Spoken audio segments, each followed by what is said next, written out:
Welcome back to another London Parents Forum, hosted by Bonus McFarlane. My name's William Petty, and I'm a director at Bonus McFarlane, where we specialise in school placements in the UK and higher education placements in the UK and America, as well as one of the most established private tuition companies working globally, but very heavily in the London area and Great Britain as a whole. We've been in that space for about 20 odd years now, and have built up a wealth of experience. So for us, home learning is not some sort of great shock. It's sort of an area where we've been engaged in through our work for a very long time, not quite on the level that lockdown is encouraging and the exclusive at-home learning that seems to be dragging on and still further, as the government has just announced will be there until the 8th of March, us parents with our children at home. I spent my weekend with my twins in the house, taking desperate measures and eventually playing Wrap Up the Mummy with excess tissue roll that we hoarded from the first lockdown. So it's been an entertaining time for us all. And last week we saw our part one, Struggling with Home Learning, look at some areas. And this week we're going to go a bit deeper and a bit more specialised, and with a particular focus on the SEN students and that side of learning, where children who maybe have some SEN profiles, some clear diagnoses, and are not necessarily getting that in-person support which really those differences, those learning differences require. Thankfully for you, today most of the talking is going to be done by Fintan O'Regan. We're absolutely thrilled to have him with us today. Thank you, Finn. He is an international and national neurodiversity consultant and trainer for schools. In fact, he was just saying as well, he's also gone back into parent consulting and school support systems. His specialisms are in providing behaviour management strategies for children and families struggling with SEND and behavioural issues. And he's authored several books and scholarly articles on the subject. Fintan, thank you so much for joining us. I missed out actually that he's also an ADHD specialist. And Fintan, I believe you have some slides for us. So over to you, and we'll be answering questions afterwards. You need to unmute, Fintan, that's the key.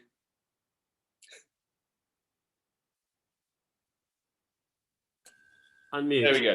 Okay, I'm good to go. And thank you. And also, I'm sorry I'm a bit fuzzy. I'm not nearly as clear as you, but part of the reason for that is that obviously I'm a dad of twins too, and mine are 21. And this is what you will look like, William, when your twins get to 21.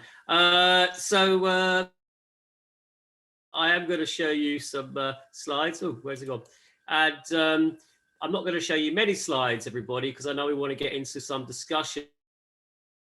We're talking about some issues which will probably be, for some people, quite complex issues. For other people, there'll be just some differences in learning style and some differences in some behaviour and socialisation. So there can be some quite wide-ranging questions that come on these occasions. And if we don't get a chance to handle them today in the time slot we have, I'm more than happy to sort of get back to you by one medium or another. You've got my email there. There's a website as well with some tips on. I've got a phone number there as well. And we're going to make all these slides available to you.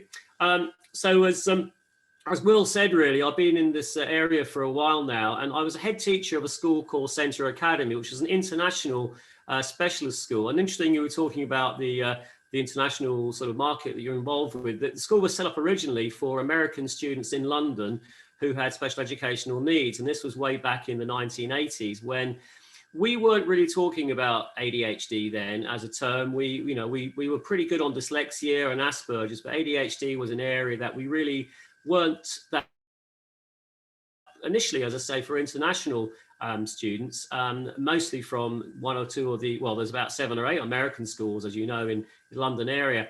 And then people became more interested in the area from, I suppose, the British perspective. And now the school is a very much a sort of half and half. It's a specialist school. It's a crested school, but it's in South London, and it's in Clapham. Although Clapham, as you probably know now, is too expensive. It's now called Clam, and that's up the road is a place which used to be called Balham, which is now Balam.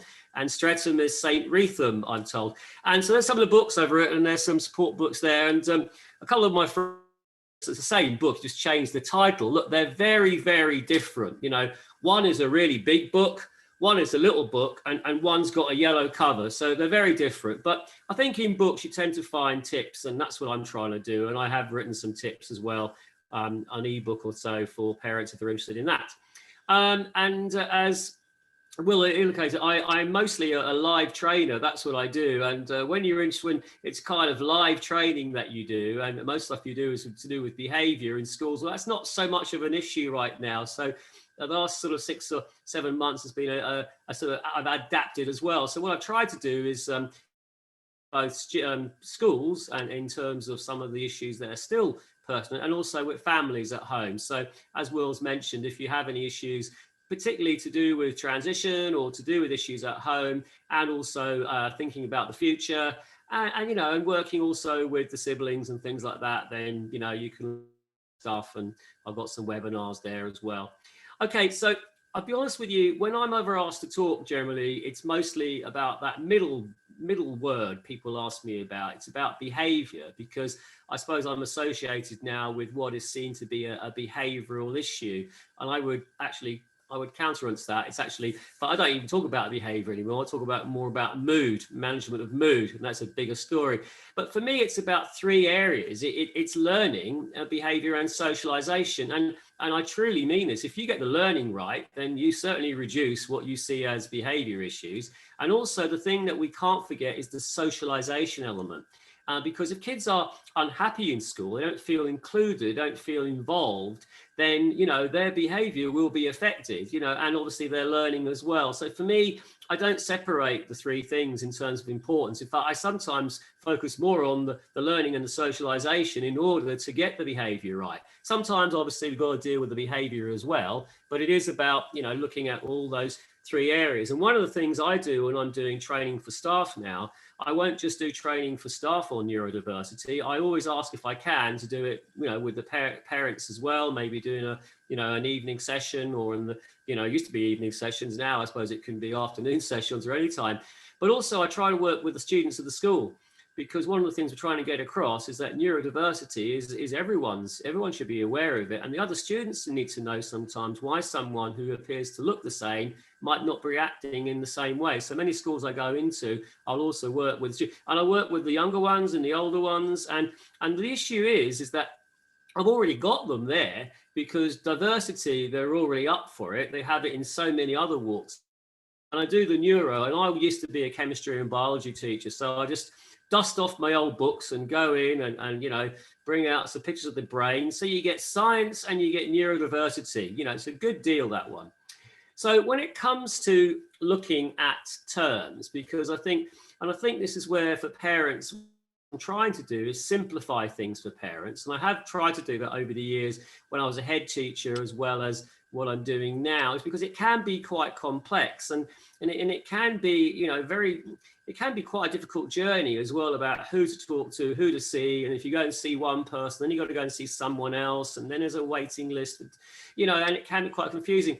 And the other thing is that, what are we talking about here? Well, the first thing I want to say, and I always make this point, there's no such thing as a dyslexic child, or there's no such thing as an ADHD child. They're children who have, who have traits of something, and I could have thrown in many more things in there. I threw in 4 or 5. I didn't even put in some of the dyspraxia and dyslexia, specific learning difficulties, into this particular, Venn diagram. I'm going to call it a Zen diagram, a Venn diagram. I've just been talking about Zen with someone else. But the bottom line is, as I said before, it's your child, first of all, who may have traits, and overlap is the norm and not the exception. And it can be very confusing for parents. I mean, there's an A to Z of SEN, an A to Z. there's about 9 terms under A. I haven't got to the B's yet. So, you know, just to make that point, you know, most of the time there is overlap between terms. And I think the most important thing is talking about a child with traits. It's about managing and supporting the traits. It's not about managing the term, because everyone, you know, will basically, you know, react in different ways, different situations, and everyone will exhibit the symptoms or traits in different ways. So I think that's important to try and get that right. There's children with, or adolescents with, and not ADHD children, because it's about traits we need to work with. And if anyone down there has anyone with oppositional defiant disorder, just making the point, they just, you know, there is always a way for everybody who has differences. And, you know, because children with oppositional defiant disorder are truly the defense lawyers of the future. They're brilliant at what they do. If they don't go that route, then they'll be Ryanair cabin crew. But there's always options. So what we try to do is present an approach both to schools and at home. We call it the SF3R approach. And it's not a magic formula. It's not really a formula at all. It's more of a process. But essentially, there's some key elements, I think, that work together in order to get the job done. The first one is structure. And I can tell you the kids that fight structure the most are still the ones that need it the most. But structure needs with it its best friend. It needs flexibility. It needs that ability sometimes to sort of, you know, there's some things that are non-negotiable, but some things aren't crimes against humanity. And we need to support that. And the reason for that is that we are talking of developmental differences. So if you have, you know, a son or daughter who's in, you know, he or she might, you know, he or she might be 14, but they might be functioning as, you know, as a 12-year-old and a 14-year-old body in certain skills, and a 17-year-old and a 14 in other skills. So they will be different and they will stand out. Now, how do you sell it? Because some people aren't buying it. Well, you got to sell it through rapport. You got to gain their trust. And there's lots of things I could share with you about how to do that. But number one is communication. Relationships, not just between you and them, it's between them and them. As I've indicated before, if they're not happy, if they don't feel included, then their behavior will and their learning will be affected. And then the last one is resilience, where you take the stabilizers off. Just giving you some examples. For me, the number one thing will be reducing anxiety. And there will be some differences in how some people have felt during this lockdown period. Some people will feel a lot safer and secure at home, and that will have reduced their anxiety, and they will probably prefer to be working at home in front of the screen. Other people, of course, it won't be the same for them. But the number one thing is structure. That's what structure does. It reduces anxiety. And that's the key element for me when it comes to working, particularly with students maybe who have more of the ASD spectrum issues. But it's also true for everybody in how you present it. But it needs with it flexibility. And for me, flexibility, one of the areas I would talk about is not about managing their mood. And actually, when it comes down to it, both in a classroom or in a home situation, there's 3 moods you've got to manage. Number one is yours. The second one actually could be, you know, the others, as in the siblings at home or peers in school. And the third one then would be the mood of the child, although it says he mood of the child. So there's a T missing there. When it comes to children working at home, you know, there's no doubt that it can present, you know, pressure on the family.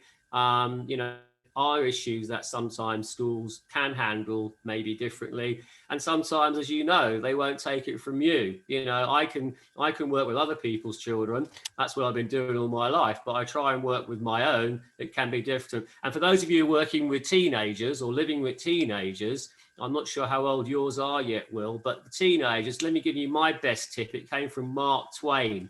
And Mark Twain said, when I was 14, I thought my parents knew nothing. But when I got to 21, I was surprised how much they'd learned in 7 years. So I can say to you that if you've got teenagers anyway, that's something to take on board. If you've got teenagers with other pressures, and here's the other thing to put them on board as well. If it's not working with your partner and the child, it may well be that both partner and child, either one, it might be like North Pole meeting North Pole, because what we do know is that some of these traits, I'm afraid, are actually in the family. And if that's an issue, you need to at least be aware of that when it comes to your management and your mood.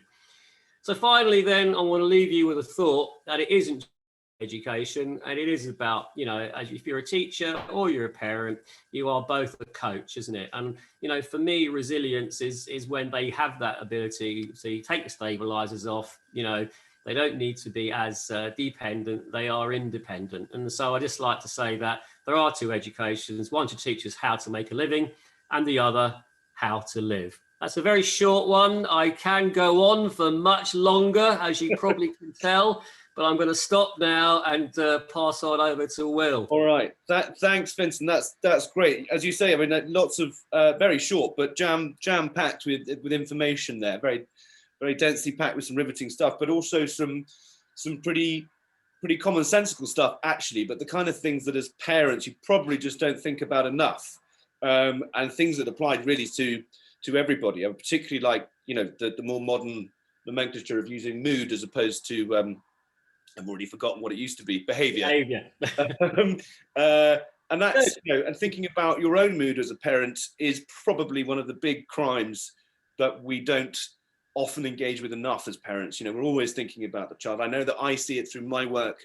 You know, and I talk to the parents of our children a lot about, you know, their behaviour, what mood they're in around the kids. And they always say, oh no, don't worry, we haven't told them that. And I said, I bet whatever that is that you haven't told them, they've already picked up on, whether they're 3 or 13. You know, children absorb information from their parents that's not spoken.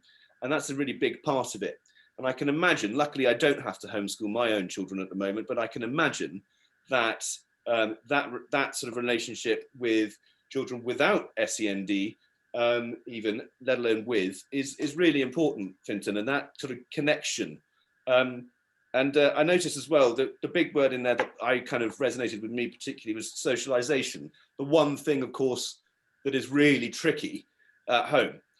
You know, they're not with their friends. I don't think, frankly, that the screen counts. Certainly not in a classroom environment when there's loads of people tuning in. And I don't know, you know, the platforms vary at the moment from school to school. And I'm sure lots of them are not very sophisticated, and therefore it's nothing like seeing your friends in the flesh or in the playground. And I think in particular, I don't mean this to be one or the other, but I think in particular it's difficult for the girls. You know, I think the boys obviously want to be playing football, want to be with their friends, but I think for girls in particular, this has been a very tricky. I mean, you watch them down they're not getting that mental satisfaction. At the bottom of the road, shouting up to their friend in the top window, or whatever. And I think it's not just for girls, but I think particularly for girls that issue is important. Interesting.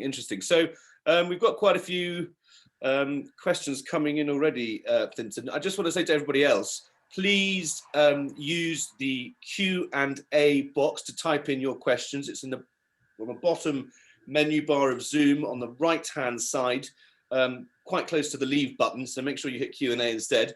Type them in there. We'll try and answer everybody's. But as Fintan's already pointed out, should your question not get answered or you're not comfortable asking it here, please do get in touch with him or us afterwards. We're more than happy to direct you accordingly and carry on the conversation. So for starters, sorry, I've moved away from where I wrote them all down. For starters, Fintan, so my child, I mean, this is going to resonate with everybody, and it's not necessarily to do with SEND too much, but very pertinent nonetheless. My child finds concentrating on screen lessons very difficult. He's 15 and is always doing 2 or 3 things at the same time and seems not to be listening. It sort of ends there, but I guess the question is, you know, what ideas and strategies do you have to deal with that? Yeah, I mean, I think, you know, every child is going to react differently to this. It could be a lot of things. You know, a lot of schools are allowing and some aren't allowing recorded lessons. Now, I can tell you that if you have SEN, you are going to sometimes need more time to actually process what is going on. It could well be that part of the issue, if it's on time, it's just that it's going too fast. He's lost the thread. He needs to stop and go back. And I'm not quite sure why some schools have policies against recording and some schools allow it. But I think for many individuals who have, you know, I would say difficulty in focusing, you know, that could be an issue, that if they had the ability to stop and, you know, go back and go over it again. This is what I've been meeting with some parents. I think look, you know, go back to the fact what the screens do. You know, it's like everything else. You can make them interesting, or you can make them a bit dull. If they're on them all day, I think, you know, there could well be a sort of bit of overload with it. Having said that, some individuals love the screen. You know, they prefer the screen more than any other medium. And I'm not going to say there's one category, but they do. I will give you some things that I have seen work. And you may think if I do this, that I have lost my mind, which some people have said probably has happened before. But that is the point, because actually when it comes to your mind, that's what you're teaching. You're not teaching a brain, you are teaching a mind. And what is a mind? This is an interesting thing, because someone said recently, yesterday, I went to a course teaching the brain for in school. And this teacher said, well, I don't teach brains, I teach students. So if you're teaching a mind, I don't know where the mind is actually. No one's actually ever told me where it is, but I do know how you get to your mind. It's through three areas. You've got to engage the brain, but you've got to engage the body, and you've got to get the environment involved. And that's how you get to your mind. So what I'm going to say is that sometimes you've got to be looking at, you know, the other areas that we're talking about here, not just this part, but the rest of it, and maybe the environment. So I'm going to say movement is good. I'm a fan of letting them fiddle. I am when I'm teaching them. I'm a fan of kids moving. I'm actually a fan of some kids picking up their laptop, actually walking around when they're doing it. It seems to be more stimulating. And then, you know, the environment might well be a case of changing where they work from time to time, freshening it up and all those sort of things. Now, here's the other one that you're not going to like. And if I tell you this, you're going to basically either pull the plug. I would not have believed it, but I've seen my own kids when they were working, and they work more efficiently. You might say he's distracted by one or two things, by they've got the computer on, they do a lesson, and they've got an iPad beside playing Friends. The reason why it's Friends is not because everyone's seen Friends a billion times. You know what's coming up. What it does is it honestly seems to work it blocks out the other distractions. You would think they were watching Friends, but they know the script. It seems to screw it out. I know why it works. I can tell you that for some individuals, it does. And there will be no research on this. It shouldn't work. But what I am saying is you're thinking about their mind, and that is this, it is this, and it is the environment. So somehow in there you need to expect, it could be smellies, other sensory things, could be background music, but a bit of white noise a proactive distraction can help kids concentrate. Great, thanks, Fintan. I mean, yeah, I suppose that that Friends revelation is quite shocking. But actually, I remember when I was a teenager that, you know, there was a big study done on classical music while you work, or at least music without lyrics, because otherwise your ear starts listening to it. But if you have something that you're really familiar with, I can quite see that working. Actually, I mean, I'm terrible. I probably have late onset ADHD. You know, I do have several things on at once, and I do find that it does block out the other distractions. You know, I'm constantly missing deliveries. It is a proactive distraction. And I will say that children with others traits, you either take away distractions. So people say, why do they work well one-on-one? Well, the reason they work well one-on-one is because there are no distractions, because, you know, so therefore you... Yeah, it's a captive audience. But the other thing is you've got to put in distractions which are proactive, so they knock out the other distractions. Because, you know, I will say this, and this is going to be something that's hard to prove or justify in a short thing, but children with ADHD have a very low threshold of boredom. And when they're not stimulated by what they're doing, they look for other forms of stimulation. And that's essentially what we're trying to provide them with through, you know, movement and with the environment. But already we've had a follow-up question, actually, Fintan, to that. So not everyone thinks you're completely barking. And that is, what type of white noise would you recommend for a 9-year-old who doesn't watch Friends?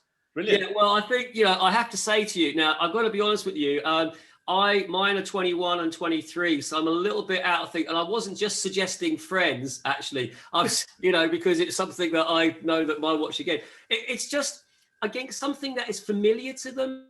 something that is familiar to them, that they've watched many times. So it's not new. It's almost like they know the scripts, you know, they know what's coming up. But as I said, it shouldn't work, should it? It goes against everything we think should work. You've got, oh, just look at that, don't do that. But it actually seems to be something, and maybe it's this generation, maybe it's how they've, you know, how they're working. I don't know, it shouldn't work, but something that is familiar to them. And it doesn't have to be friends, but the reason I used to do the friends thing was because when I used to go over to places like Hong Kong and Shanghai and stuff, they would, you know, they were talking about how all their kids were all, you know, super, and they were all sort of doing calculus at 14 or 15. I used to feel really bad because my daughter at 14 or 15, she wasn't doing calculus, but she could, you know, tell me the name of Ross's monkey in Friends, you know, which by the way is Marcel. So it was finding a balanced education. So I've been kind of stuck on that thing for a while. So brilliant. Something familiar to them that they know, they've seen many, many times, and it can be on as well. Great. Okay, I think we're going to try and bring in a question live from Fuller, so we can we'll just have, might be a little bit of a delay while that happens.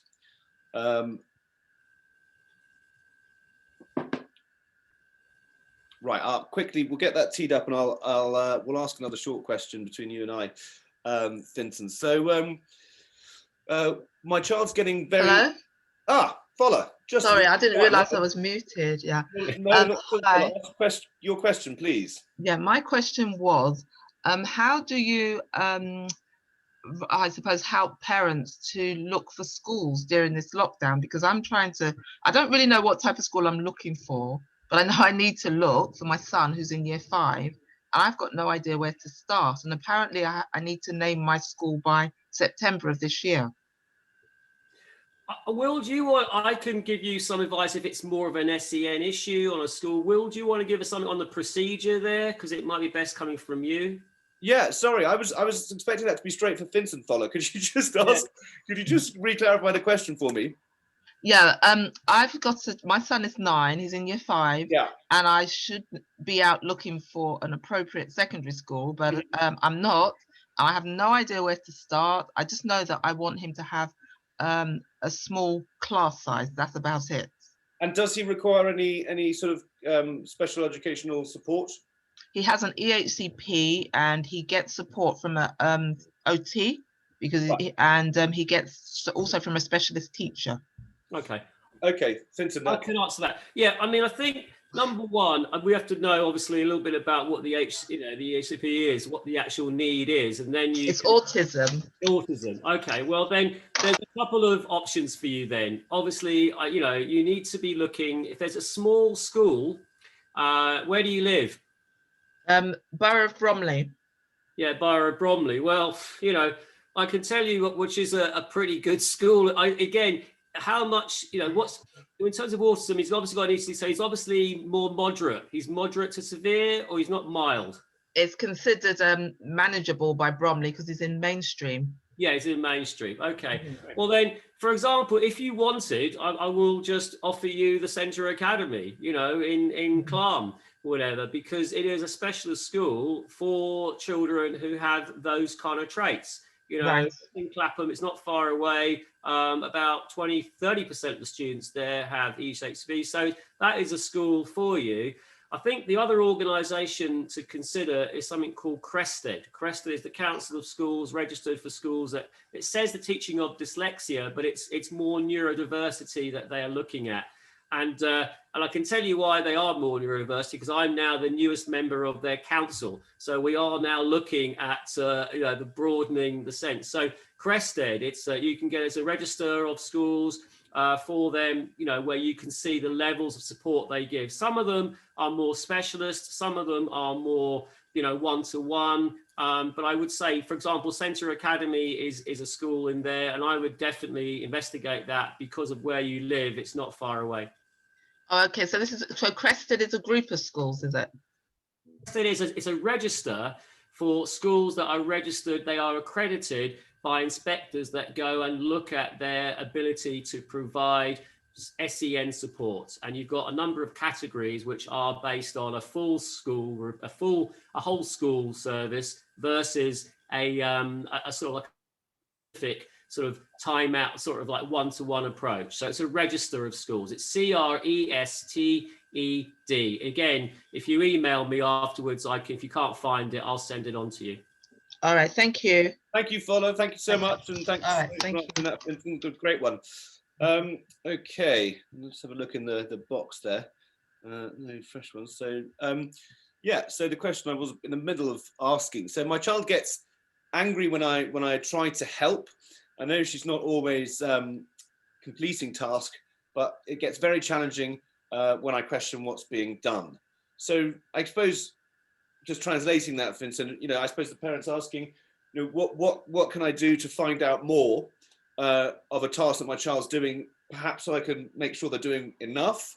I imagine that's even trickier for teenagers who probably know more about what they're doing than mum and dad do. My 6-year-olds know more about what they're doing than I do. So for teenagers, it can only get worse. Well, I don't think it works. I mean, it's just different. It'll be different. And I think the most important thing is, okay, so there's a couple of things here, and I don't know the reason, how angry she's getting, if it's more frustration, how it's manifesting itself and things like that. Well, I think for the sake of the audience, should we say, frustration, really? Yeah. Okay, I think the thing I want to say about anger or frustration is it's real to the person who's feeling it. And if someone feels angry or frustrated, you can't just say to them, be less angry. Because if you tell someone who is angry to be less angry, that puts them into rage. When you've got rage, you've got a problem. So number one thing is you've got to understand that you might not agree they should be angry or why they are, but they are angry or frustrated. That's number one. So you have to understand that that's for them at that time. And then I think once, and then it might not, and so there's a couple of things to do. So, and after it's all calmed down, you need to have a chat with them so they understand that you understand they were angry or frustrated. That's the starting point. Mm-hmm. And sometimes out of that, you can then, because then at least they'll feel as if you kind of get it from them. That's the starting point. I think obviously then you kind of look at what are the triggers, what are the things that are causing the frustration. And I think, that's obviously the time to discuss those afterwards. It might, be then.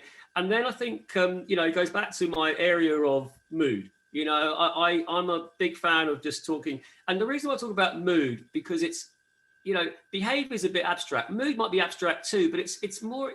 So see, what happens with many parents I work with is the fact that, patience is not very good at the moment, but your kids do drive you to distraction. They do drive you to feel frustrated and stuff. And I want to come back to you with a twin story, by the way, Will. But the thing is that if, the analogy is always, it's the one that they tell you, it's been done before. You're in a plane. Remember those things that used to get on to fly places across to other countries and stuff, where we used to do that thing in the old days. So basically, if I'm sitting there, I've got twin 1 and twin 2 here, and the oxygen mask come down, and we're all panicking a bit about what to do.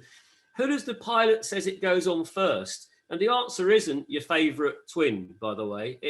They say to put it on you, because when it's all panicking, when you're in control, you can manage them. And that's the same analogy. So you have to watch, your timing, what you do. And I think, and I would spend a lot more time. I used to do a 4-week training course for parents, 4-week, 4 hours a day for 4 weeks. And the first week, I'd say to parents who had some quite complex kids about this mood stuff, and they go, or what you are, you're balmy, you are. And by the end of the weeks 2 and 3, they weren't saying that anymore, because what happens is with parents is not everyone does that, but you say, right, do that one more time. You can't do Xbox the rest of the week. It's Monday. And now you've got Tuesday, Wednesday, Thursday, Friday, Saturday, Sunday, and you've got to hold the line. And if you say it, you must follow through. And then there's all sorts of things we could say around mood in terms of your mood. Body language, communication, distraction is still the best way of, I see the big fat fox in the garden all the time. I don't know how he gets there all the time, but every now and again, he just crops up from nowhere. You know what? And I get the dog running after that. You know what I'm doing? I'm just changing the mood. And I'm not saying that's easy to do for everybody. I'm not saying that you agree with that. I don't know why he is the big fat fox, by the way. He was just a fox, but I always don't know why. I just seem to roll with that. You know, it's not a game, but, you know, if you're having a regular occurrence of this, there's a couple of things we need to do. We need to look at, you know, how we're reacting to it. We need to understand what the frustrations are for them, but they are real for them, and we need to acknowledge that. And I think that's your real starting point. Brilliant, brilliant. And and that's the thing, isn't it? You know, you slipped it in there, and it's something I know all too well, but I'm as professionally, but I'm terrible at doing as a parent. Which is if you threaten it, or you know, if you say something like no Xbox for the next 6 days, then you have to follow through. And you know that if you're not careful and you're not with your seatbelt on and you're not fully in control, you're going to start promising to do things you won't do, and then you're losing more control. And not only that, trust me, they will be sniffing it. If you don't, they will notice it and they will test you. Bill Rogers says it best. He says, not the severity of what you certainty. If you say it, you have to follow through. Yeah. So you have to be prepared to follow it through, which is why sometimes, you know, and I say to parents sometimes, if it's not life-threatening and you're not in the right place, walk away and come back later and then deliver what it is you want to say. But yeah, if you say it, you must follow through. You know, same in teaching. Teaching is the same issue. If you say it, that's why I work with them on that as well. Yeah, and by extension, of course, I mean that walking away thing probably is really pertinent at the moment. You know, because they've got homeschooling, they're in front of the computer all day. You don't have to pick a fight. You don't want to pick a fight regularly because this is their life now. It's not just an hour of homework an evening that you're supervising. It's the whole shebang. And you got to know where you are. I always talk about having 10 patience points a day, and it will be absorbed right now. It will be absorbed, and also you got to, you know. But I swear, I mean, there's got to be sometimes you got to, you know, if it's dangerous and it's threatening and it's you got to do it. But if it's not life threatening and you know, and it's a bit messy, it can be done later. It can be done. Listen, Will, very quick story for you. Did you go to the multiple births group? Did you have the multiple births group? Yeah, TAMBirth, the actual Association of Multiple Births. Yes, I got thrown out. Anyway, that's another story. Why it's useful, ladies and gentlemen, if you do have twins, is because you don't, you know, you go to the Christmas parties. I had the twins and Will the twin, and you see people who've got quins and quads, and you come home and you feel fantastic. You just feel great. That's why it's really useful. I think I was just in it for the discounts. Sorry. Obamacare now no longer. Brilliant, Fintan. Let's just have a look at another quick question. My child had excellent support at school, but we are really struggling with the online learning. I feel he's having months and months without any real learning. He's only 8, and frankly, I find juggling his needs with working from home and keeping his other siblings very stressful. Where can I get help? So quite specific about what support needed. Well, I think, you know, obviously I don't know the school. I don't know. No, sure. Let me give you a stat which might put things in perspective. And this is one I do when I'm actually mostly training with schools. And this is more to do with ADHD than it is to do with, you know, because that's my area, I know. But there's a lot of research out there to show it takes a child with ADHD, so the same piece of work, 3 times as long than he would do it in school. Now, usually that is used for homework when I work with schools. That's why I'm always saying number one, take the burden off the parents for homework. And the other one is supporting organisation. I've got a quick anecdote on that because I wasn't really very flexible with the homework thing. Everyone got the same, you know, they all got the same. And this one lad who had these traits came in, he was never his homework. The dog had always eaten it. It was never. So one day anyway, I got this, it was a 9-year-old. He came into my science lesson and he came in with a white sock and a Post-it note on it. And there's a reason for the Post-it note. It's another story.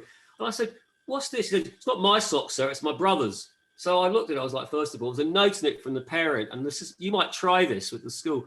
And it said, Mr. O'Regan, I'm spending 3.5 hours. It's just been a 15, 20-minute homework assignment. I'm spending 3.5 hours trying to get Jason to do his science homework. The note then said at the bottom, please find his laundry enclosed. And I was like, what are you saying? And then the penny dropped. You know, she was basically saying, help me. helped me. It really caught my attention. So, you know, it's just a strategy. Now, look, the issue is to do with the fact that I think we have to appreciate that homes right now are not, you know, going to all be conducive towards how some children learn best. And, you know, that's that 3 to 1. I don't know what the SCN issue is, your child. So I think less is more. You know, I would be suggesting you do your high-end stuff in the morning, in the afternoon, you know, he does the washing, he does the hoovering, make it to a science lesson or something like that. And I think you need to let the school know, look, you know, there's either he goes in and you know, there's another reason for him to go in. And a lot of schools are doing that now with, you know, if it's not working at home. I know they, you know, they're not all necessarily acting in that way.